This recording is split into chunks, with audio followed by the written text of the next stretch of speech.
Oh, one, two, three. We are not live, but we are alive, as we always say. And you'll notice today that we haven't just got Gary in the studio. We've got a lady called Crystal Tang. Hello. Hi, Gary. Hi, Hello. Rachel. So nice to have you as a guest. Today, we are going to be playing with our watercolor paints. Woo! I'm excited. Love getting the paints out. It's such an easy thing to do. Lovely Crystal. Welcome to the Tea Time Hey, Studio. So Thank nice you to have so much. you. I'm so And happy to be here. Yeah. it's lovely to have you here. And this may be a bit deceiving for our viewers because they may think, well, look at them all in the daytime, all in the UK. Mm. No, because Crystal, are you in Melbourne in I'm Australia? in Melbourne, Australia. Yes. So it's 7 p.m. here, almost bedtime. Wine o'clock, definitely. Yes, yeah, wine, not for us, not 1 o'clock, Not because yet for you. it's 9 o'clock here in the morning.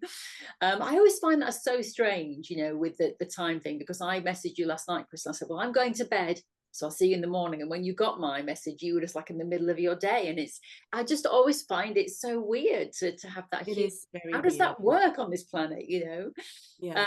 Yeah. So you are living in Melbourne, and I'd Yep. love to know a little bit more about you because I came across you through Kim, who of course was one of our guests here on the Tea Time Yeah. tutorial, and she recommended you. And as soon as I looked at your Instagram, I just went, if this person will come on our little Tea Time tutorial, it'd be amazing because you've got a huge Instagram audience and you are incredibly talented. So tell us about you, Crystal. What's your kind of backstory?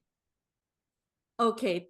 So I am a watercolor artist living in Australia. I'm originally from Singapore, thus the accent. And I'm also a yoga teacher for the last 15 years or so.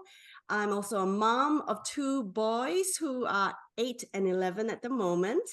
And what else? Yeah, so that's really me. I currently am, doing the yoga thing, and I'm doing the art thing, and I'm juggling all of the business with family life. And I live in this very, very beautiful part of Victoria, Australia, which I'm surrounded by nature and river and mountains and trees. And basically, I started doing this watercolor thing about 3 years ago during a really, really harsh COVID Melbourne lockdown. And I kind of learned everything online on YouTube. I bought everything online as well. It took ages for everything to arrive. And I haven't stopped painting since. So yeah, that's kind of like me right now. But have you always, I mean, the painting, as you've said, has come in the last few years, but have you Yeah. always been creative? So this is very strange, but I have actually never been into any kind of visual art or even craft. So when I was little, my first creative love was writing. So I would have I have stacks and stacks of journals. I would write novels, like novels, and give it to my friends in like long form.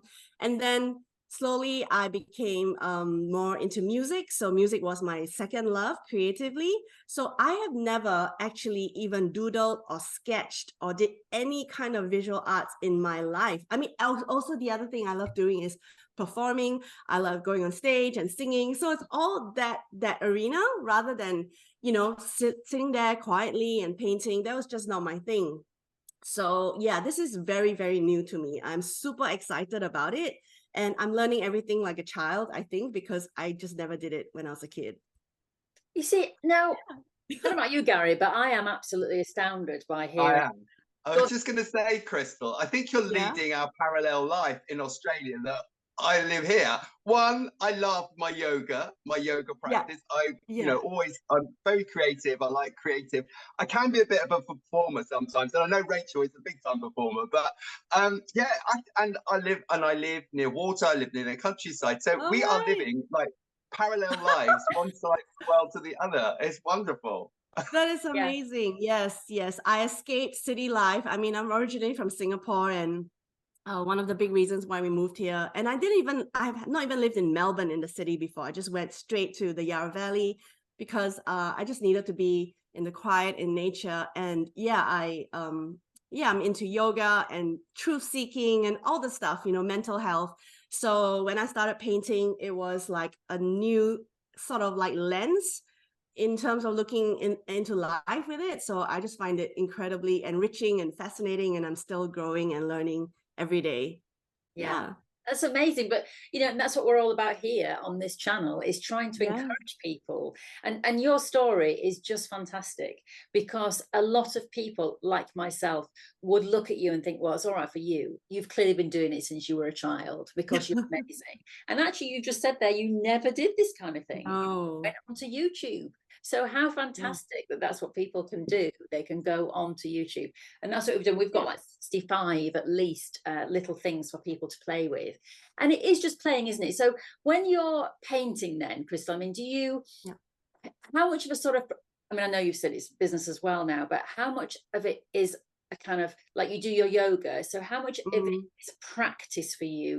Do you feel the need that you have to do it every week? If it wasn't a business thing, how would that fit your life? It is 100% a practice for me. I think the big reason why I paint is because I want to, be in flow with. I want to just get in the zone and enjoy the colors and the water and the movement. And if the end result is pleasant to look at, then it's a bonus for me. So I still try to paint every day, and it is a business now, and there's a lot of other stuff around it. But the thing about watercolor and my style anyway, I can actually complete a painting very quickly, like 20 minutes, even half an hour. So I do get a sense of satisfaction daily if I just paint like little bits. So it is definitely a big practice, and I think because I release a lot of like that expectation to create something beautiful all the time, I inevitably create beautiful things. Like, I honestly do love about 80 to 90% of what I paint. And when I hear people say that, oh, I can't paint, I'm going to throw my painting away because it's so ugly, I'm like, why is that so? Like, how is it that everything I paint I love?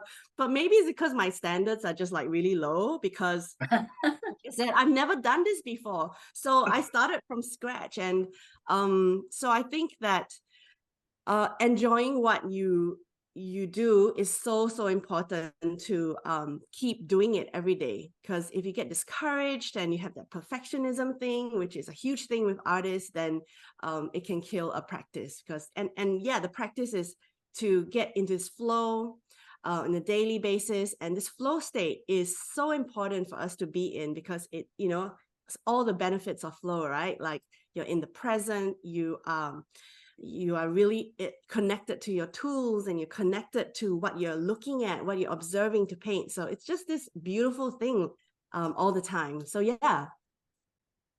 hope that answers your question. It does. No, it does. I'm sitting here forgetting that we're recording this thing now. I'm just really I'm going with the flow. Exactly. So how do you have, when you sit down to paint, do you do anything before you paint then? I'm just thinking of you doing your yoga. I mean, I know this might sound really silly, but I'm just thinking, do you kind of like sit and almost, have a few minutes of calm before you start? Do you get yourself into a kind of meditative state, or do you just literally go, right, okay, I'm set, paper? What do you do to kind of get the process started? I am really bad. Like, even as a yoga teacher, you might think that I have this beautiful ritual life where everything is very peaceful and calm, but it's actually not. Like, I am by nature very I like to do things quick. I'm always rushing, and that's my nature. So when it comes to painting, I don't have a ritual beforehand. I literally just spray my paints. Everything has to be set up there already. What I mean is, watercolor is so easy to you just open the palette, and usually I don't even close it. It's just open all the time. So no, I don't light a candle. I don't make a cup of tea even. I just drop straight into it. It's like, it's that easy for me to just get into flow. And what inspires you then, in terms of your lovely pictures that you create? What's your inspiration? I often ask myself this question, like, why did I pick flowers to paint? Because that's mainly what I paint, flowers and botanicals. Why not mountains and landscapes, or figurative, or animals? And I I still don't really know, because it's not like I go buy myself flowers. I don't even garden that much. But there's just something about flowers that provides all the colors, all the shapes, all the textures, and all the curves and everything in nature that is just so beautiful. And flowers, I read this somewhere, that I think they say that flowers are like the enlightenment of plants. So for a long time, there were only ferns and trees, and I don't know how many millions of years, but then it was only recently, I don't know how recent, that flowers popped up, and it's like an evolution of plants. So it's like, oh my gosh, so gorgeous, so beautiful, and I just can't help but try to recreate that on paper. Do you have a favorite flower? Is there a particular flower that you absolutely love? Yeah.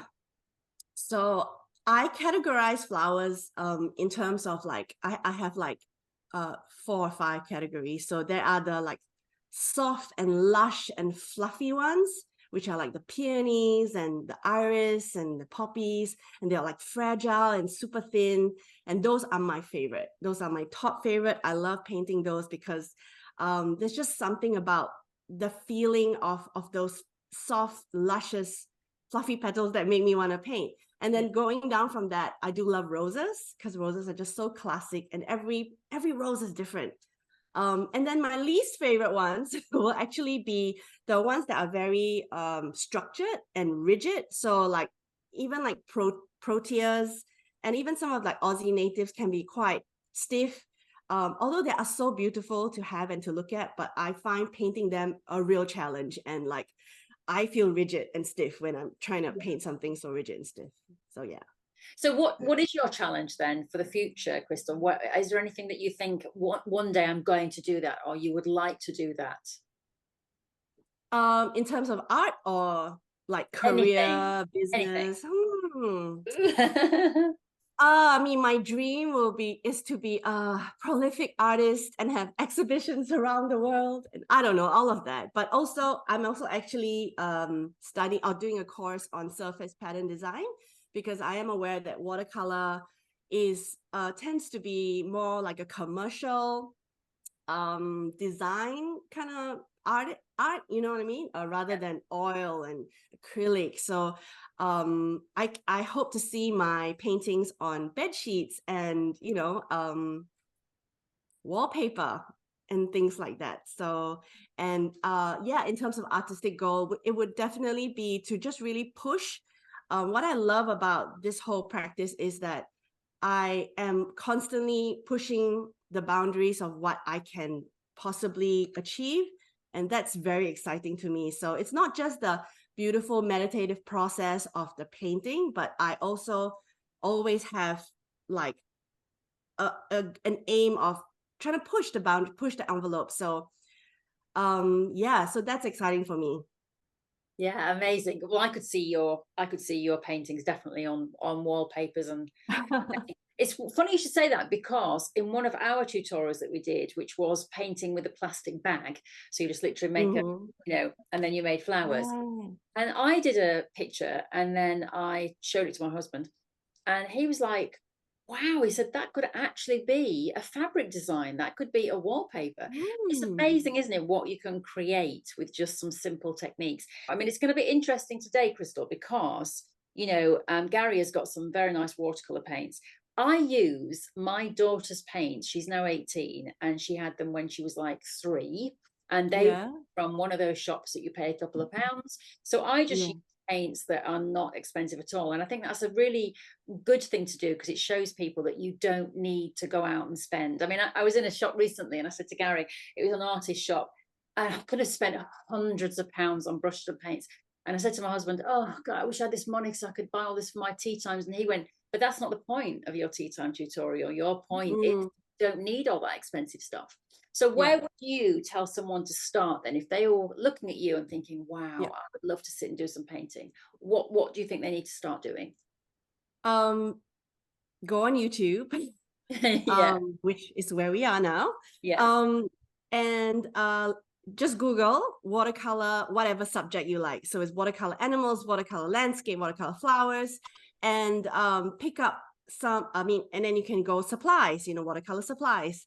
And then you start to just learn more about the brands and the brushes and all of the things. But like you have said, you're using your daughter's 3 watercolor set when she was 3. That's what I started with as well. My first watercolor tutorial I did during COVID. I just had my kids set, and I was amazed by the result. I'm like, oh my God, I am so good at this. And then slowly from there, I started to accumulate better and nicer supplies. But yes, you can definitely just go to the dollar store or whatever you have equivalent in your country to get the cheapest watercolor set and just start there. And then slowly you can start to get nicer supplies. But the best part about watercolor, and it's what drew me to it as well, is that there's no waste. Like, because it's a water soluble thing, there's very little cleanup. You can use the same palette over and over again. Later, when you see my palette, it's like so gross.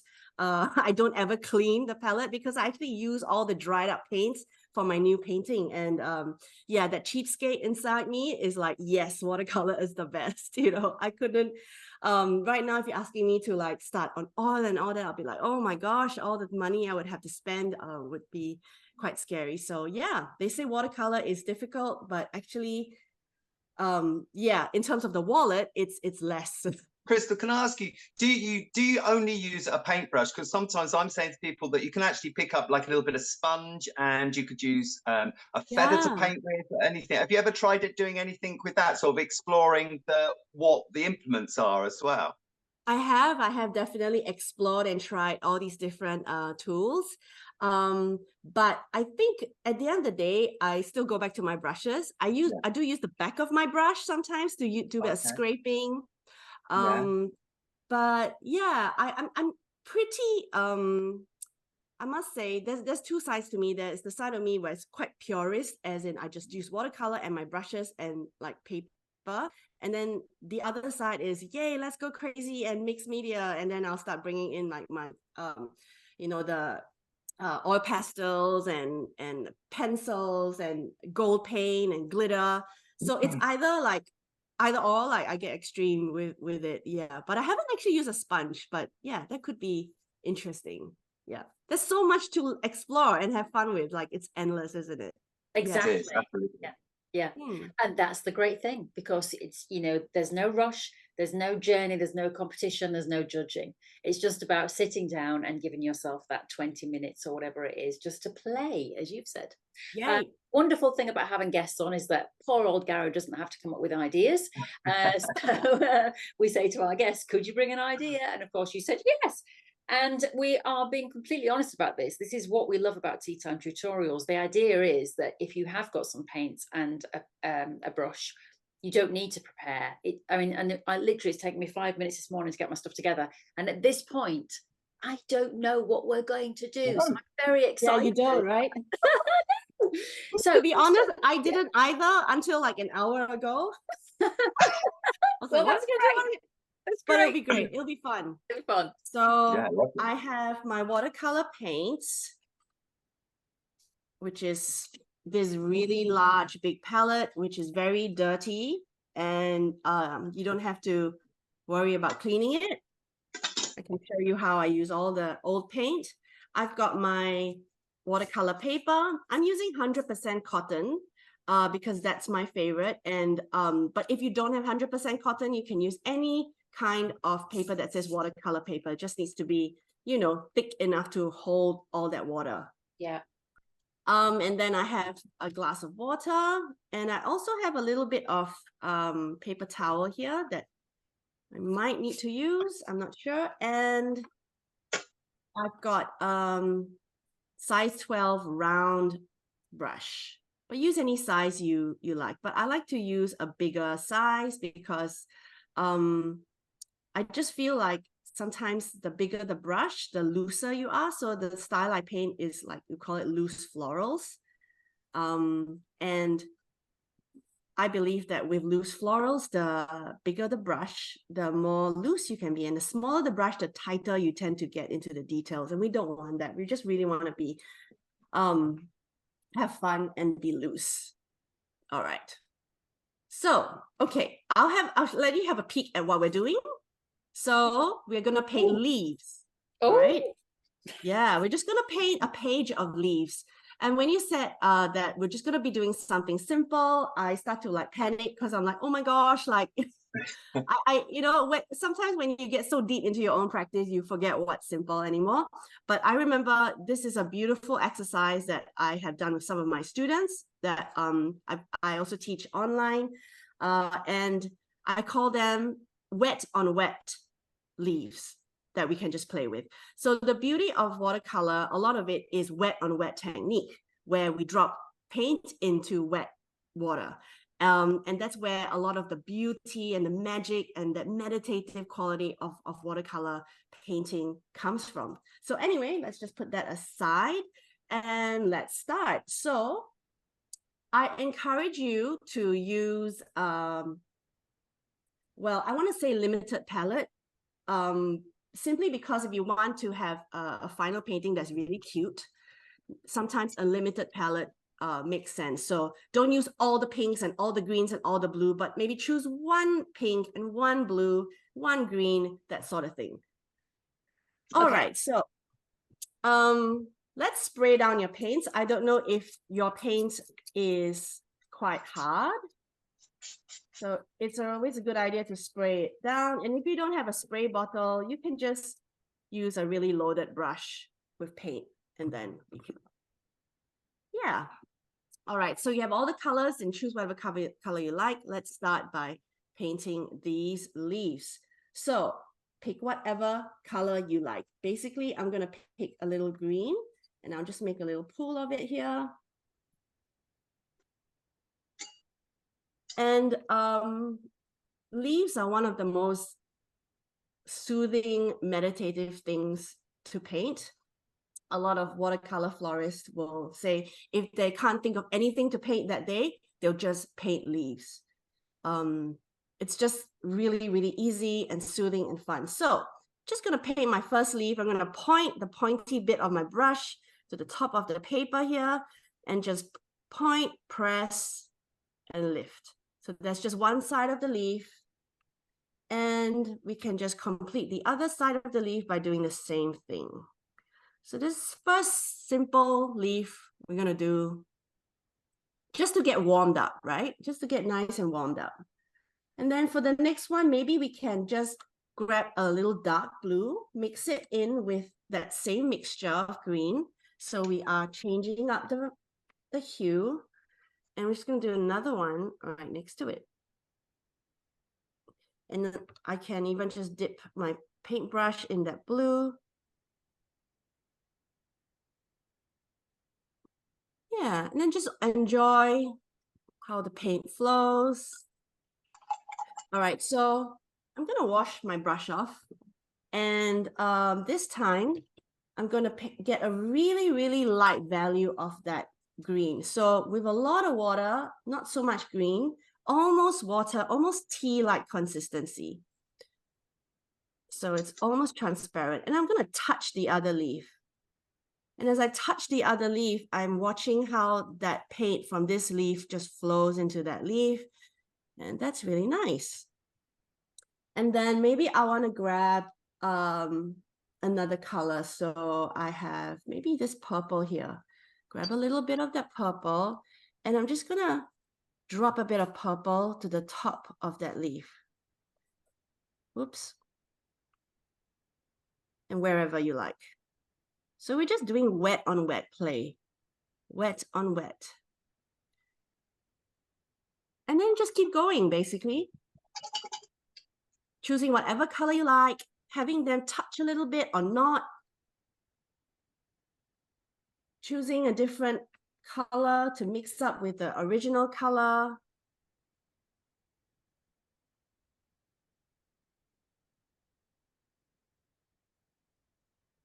And you can even have one leaf which is completely just water, like pretty much just water.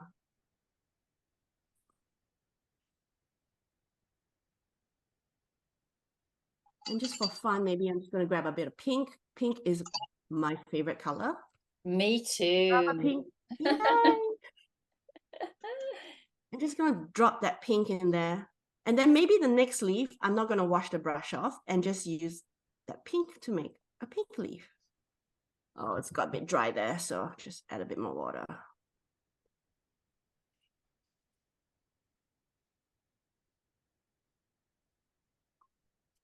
There we go. So what I like about this exercise is that everyone gets to choose their own color. If you like bright and crazy, you can go all out. If you're more of a moody, autumnal sort of like color palette that suits you, you can, try those. I love it. I just love, it's really interesting because, when I don't know about you, Gary, because you're way more experienced than me, but when I just started with this, because it's it's new for me, you're new for me, Crystal, your way of working is new, so I'm still quite not nervous about it in terms of like, oh, she's going to judge me, but just sort of, oh, what am I doing? But I love it how I've just kind of relaxed into it within a couple of minutes. It's like as soon as you do your second leaf, you just think, oh, this is okay, this is fun. Yeah. And for me, I mean, when I'm like in the zone, because I just go so quiet. I'm like, I go so quiet. Gary, you still there? Yeah, I'm just really. You're still with us, Gary. I'm loving this. And do you know what? It's making me a good habit. With my watercolors, I love the way that you're mixing. You keep that palette going, and you're just picking up, adding to the palette, doing that. I don't think I use my palette enough to actually start looking at the colors, the flow of the color. Yeah. In a water form. I'm too, one of my bad habits is just literally picking up the color from the palette and just using it straight away, where really I should just start actually looking at it when it's just flowing with water and then letting the mix together. Obviously, I don't think what you don't want to end up is with a muddy mess. So you do have to have some sort of separation within your palette. Yeah. But definitely. And I love this and wet on wet. I think you get a much more sort of a natural organic flow rather than going straight with full pigment. Yeah. On the thing is actually let the water, just water it down. Yeah. Love that. Absolutely. And yeah, we're all afraid of creating mud, but a little bit of mud makes it natural looking. If everything is straight from the tube or straight from the pan, it can be, a bit jarring. So yeah, it's just a bit of both. So what we can do next is you can use one stroke to have one color and then choose another color for the second half of that leaf. That's really fun. I will try that. Right, so I'm gonna and then you can just make up your own color combos. Are you letting your leaves touch? I think I'm looking at, maybe we should all sort of like have a little share of what. I think we need to say, I don't think I'm touching. Mine aren't touching enough. I need more touching. No, you're not. Yeah, mine are not touching. Mine are not touching. Let's see another thing you could do is also just after you painted that leaf, you can get a really saturated, darker color and just draw a line down the middle. And you can even make some, I don't know, oops, that was a bit bleedy. Oh, that one went a bit crazy, but yeah. I love that last one you did. That's amazing. It's a bit dark. But yeah, that there are no right or wrongs. It's all just play. It's all just experimenting, watching the colors mingle with each other. And so with the play, you are actually learning, and it's subliminal learning. So it's not structured as like, I am going to teach you how to learn about color and how colors mix and how what complements each other. But by this experiment and this playing, you actually are learning, because you're looking, you're making judgments, you're choosing, I like the way that one's mixed together. I like the combination of those colors. And so by play and just by this sort of doodling approach to this art practice, you are actually learning. There is learning going on now. Completely. That is absolutely true. Yes. we are learning. All of this is information, experimentation, discovery. Yeah. And, try to use, learning about contrast, learning about what complements one another. Yeah, everything you said.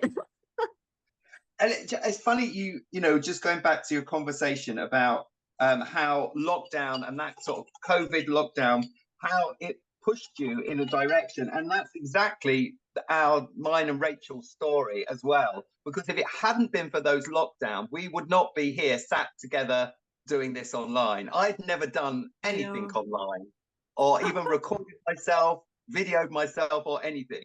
And so, it's funny how our journeys, and like I said, it seems like you lead a parallel life in Australia. Yeah, totally. Absolutely. Before COVID, I was like so against learning anything online because I'm like, no, I need to be there in real person, I need to be in the environment and absorb everything. But to be honest, I think if I learned art the regular way, I wouldn't have progressed this quickly. Really? Now that's really interesting, because I suppose by you actually sort of like self-directing your learning by, you could actually, you could have a gorge, you could actually spend a whole day looking at all the YouTube clips and going through all of them. And then the next day you could maybe take a day off, or you just might go back to practice another one. But it allowed you to have much more flexibility in your learning, rather than saying, I only turn up to my watercolour class on a Tuesday evening. And that's only, that's set in stone. Whereas there's much more flexibility and you can self-direct your learning by using this thing. I was like curating my own art journey and choosing the teachers that I vibe with, because there's so many online, and the style that I loved. So, if you went to an art class with just one teacher, then you only learn that style. And that's very true. Yes, you'd only learn their take on the process. Where this actually, the way you've taught yourself is actually you've created your own style by sort of looking at what's going on around you, or what's available, and then you cherry picking what you find that you like to do, what suits you, which is quite nice. How do you see learning going forward? Are we going to go completely just online, or do you think there is room for both formats now of learning?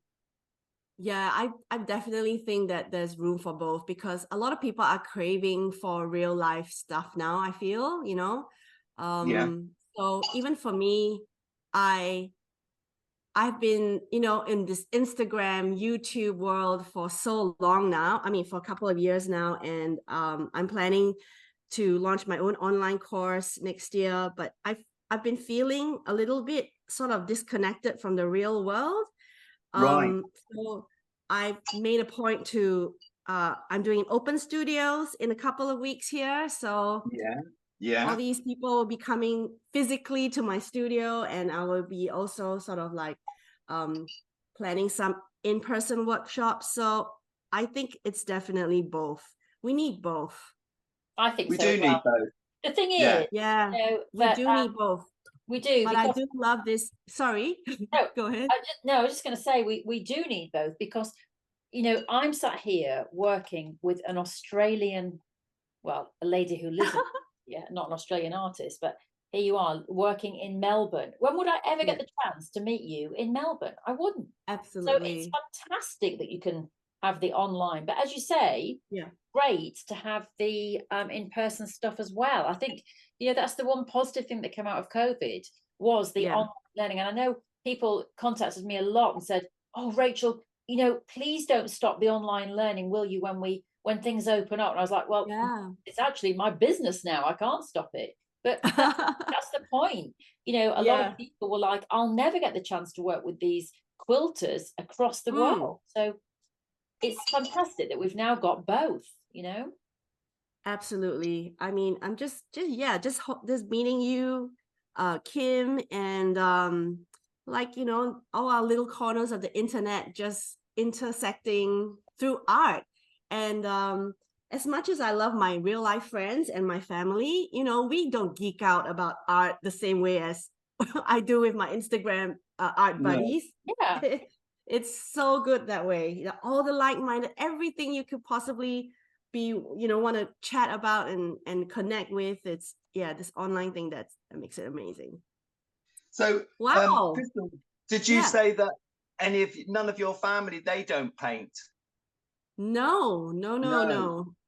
I grew up, I was never surrounded by any art growing up. I mean, in Singapore, art was basically relegated to like, oh, only if you can't, you know, study well academically, Right. then you do art. Yeah, it's terrible. It's a stigma growing up in Singapore. So completely not surrounded by any of this at all.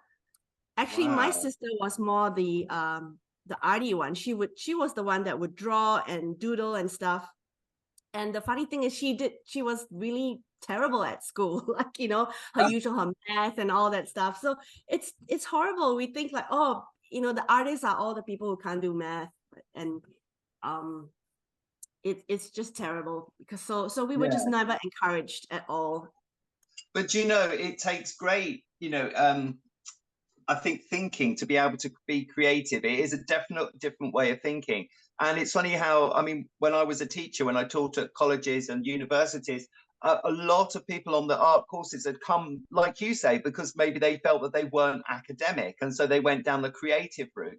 But actually, you know, there was so much worth in the creative thinker rather than perhaps someone that's more academic. So I'm not saying that if you're academic you're not worth anything, but you are. But you need creative thinkers in this world to solve problems. And if you're a creative thinker, you can solve problems. You can think outside of the box. You can think coming around the outside of the problem to come in to solve it, rather than going directly, which you think is the appropriate way, or the way that is put into textbooks to solve the problem. But you can actually, being creative, you can still solve that problem, but in a different way. So I think 100%. we should really value the creative process and the creative thinking. It's good for mind, body, and soul, but also it's good for problem solving as well. So, yeah, I thoroughly enjoyed this. I don't know if mine is as neat as yours, Crystal, and as neat as Rachel's. I've gone a bit sort of, I've let the flow. love yours. There you are. I love that one. I love how vibrant the colors you chose, and like the contrast. You had some nice contrast. And it's still quite watery, and I've really enjoyed just allowing that flow, like wetting and letting the colors touch and flow. And again, for me, that was an allowing. It was almost like, yes, I've probably done this before, but I think in this session I really realized that yes, I can paint one color next to the other, and I can let the two flow into each other, because it's actually going to create something really interesting. So absolutely enjoyed it. I think what I would probably do now is let this dry. I may even go in later with some of my colored pencils or my pens, and I don't know. It's either going to be very soft and just merging into one, or am I going to tempt myself and go in and actually start to go in and decorate these or sharpen them up, which is a possibility. Yeah. So you basically created a base, a really nice base for a mixed media piece. Yeah. Yes. I love it. And that's definitely my bag, Crystal. It's definitely, I'm a mixed media artist. I love breaking the rules and adding things in, like ingredients. I'm adding ingredients to the page. Wonderful. And well, Rachel, you chose really muted, sort of moody colors for yours. I really like it. I've definitely gone moody. Well, the first thing I want to say is, for anybody who doesn't have any supplies, I didn't have a brush like yours. I probably do somewhere, but to be honest, this morning, the only brush in my studio was that one. So it was a lot thicker than what you guys were using, but it doesn't matter, because I still was able to get this kind of, you know, round shape. And what was fantastic was just having all of that, so much water loaded on the brush, so it really did, you know, move, was able to move these colors, look, and like even adding water there, you know, that it just changed it. So, but I mean, you know, once again, I always have painting envy, so of course I'm looking at all yours and going, oh, But I really enjoyed the process. I found it so meditative because I was just literally, you know, it's the brush work, it's that getting in the flow, that movement, and then going back in. I actually went in then with a much smaller little brush and just added, you know, drops of color, and then thought, okay, well, what happens when I add that bit into there? Or, you know, just do some, you know, kind of finer, like, you know, finer bits like this kind of thing. So, yeah, I just really enjoyed it. You know, it just, do you know what I see in yours, Rachel? It looks like birds. Yes, Like many particularly that one. parrots. Yeah. So you just need to let it dry and then go over with a marker or something, and it'll be like a whole row of beautiful, like colorful birds. The back of them. Amazing. Oh, that's cool. Yes, I love that. Yeah, I love that. Yeah. So it just goes to show that it doesn't matter what we're doing, we're enjoying it. And then you don't know what's going to come out at the end, but we can all create something, can't we? Yes, that's right. Wonderful. That was fantastic. I thoroughly enjoyed it. And once again, I went so quiet because I was just enjoying the process. And, you know, as I said, when I did that first one, I was like, oh, how am I doing this right? And you just have to let go of that. And then you just we're not doing things right. We're just putting paint onto a piece of paper with a brush and seeing what happens. And as you said, I've created a load of birds that I didn't even mean to. And then Gary with his style is, you know, really kind of very, very loose, you know, and that amazing mixture of colours. So yeah, it's fascinating. Fascinating. Thank you so much, Crystal. Really appreciate your time. And it was lovely to hear your story as well. And really lovely to hear it in terms of encouraging everyone to just have a go, you know, because I assumed you've been doing it for years and years and years, and you've been honing your practice, and it's a relatively new thing. So that just offer encouragement to anyone out there. Yeah.